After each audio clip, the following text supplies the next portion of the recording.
During a values education class, the teacher was introducing his lesson. He said, "Today, boys, I shall be talking about ignorance and indifference."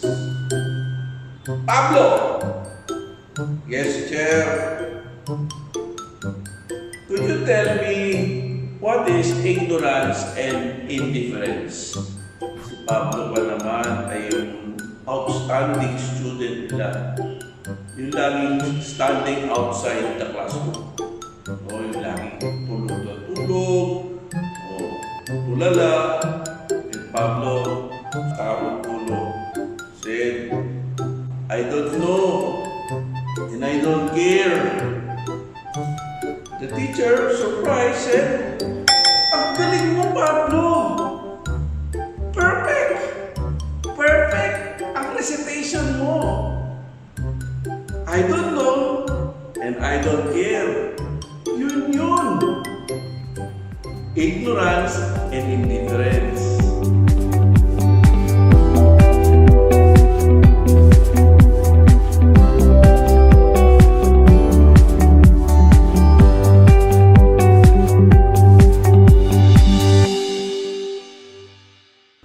If you remember well, before the start of this school year, maraming nagre-reklamo.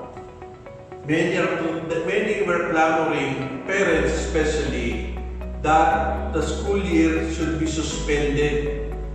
Wala munang klase kasi pandemya at wala kasing face-to-face eh. Paano matututo yung mga bata? Akalain mo yun? 1 year na wala kayong pasok. Could you imagine that? Anong ginagawa niyo kaya ngayon? But now, alain mo, we're almost finishing the school year. We survived and we learned new things. Kaya congratulations to one and all for surviving this pandemic year of study. Because, as we have often said, learning never stops. Or else ignorance will thrive. 3 things. Number 1, learning is not just the classroom. Learning is not just school. Learning is bigger than that. Kung kayo nagtsatsaga lang kung ano ibibigay ng teachers para sa iyo, pag-aaralan, mali yun. Kaya nga learning is more than just the teacher.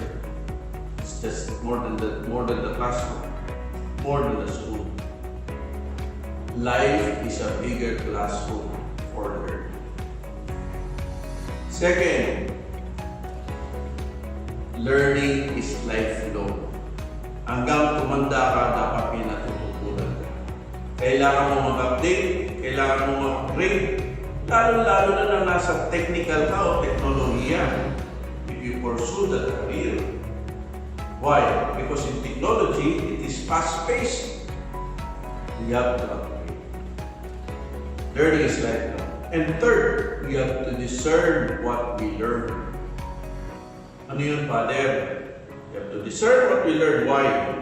Because today, in the information highway, which is the internet, lumalabas na po ang mga false news, false information. Kaya dapat i-check mo kung anong mga natututunan mo. Tama ba? You must fact-check. You must verify. You must research. Kaya tayo research-based. Research-based. You must verify what we are learning. Pinag-usapan na po natin ang education, learning against ignorance. Pag-usapan naman natin yung walang pakialam, indifference. I think in 1920, Robert Frost wrote a poem entitled Fire and Ice. Hoy, hindi ko sa Fire and Ice. It was a poem about how the world will end. Will will end by ice. Nung bumagsak po ang Iron Curtain, ika nga, nawala po yung communist Russia, nawala na rin yung mga communist regimes sa Eastern Europe, nawala yung threat of nuclear war. Kaya sabi ng marami, the world will not end by fire or by nuclear holocaust dahil na-bomb down na po yung mga missiles na yan. Na dapat tayong matapos. That's why now there is a threat that the world will end by ice coldness. Paano kaya lalamig na lang ang mundo? Paano lalamig ang mundo? Because of the coldness of heart of the world will end because of coldness of heart. Indifference will end the world. Yung malay ko, pakialam ko, wala mang pakialaman eh. Ganun ba tayo? Wala ba tayong pakialaman? Hindi po sapat na maalam po tayo. Sana yung mga natutunan po natin ay dadalhin tayo para makialam sa mundo na ginagalawan natin.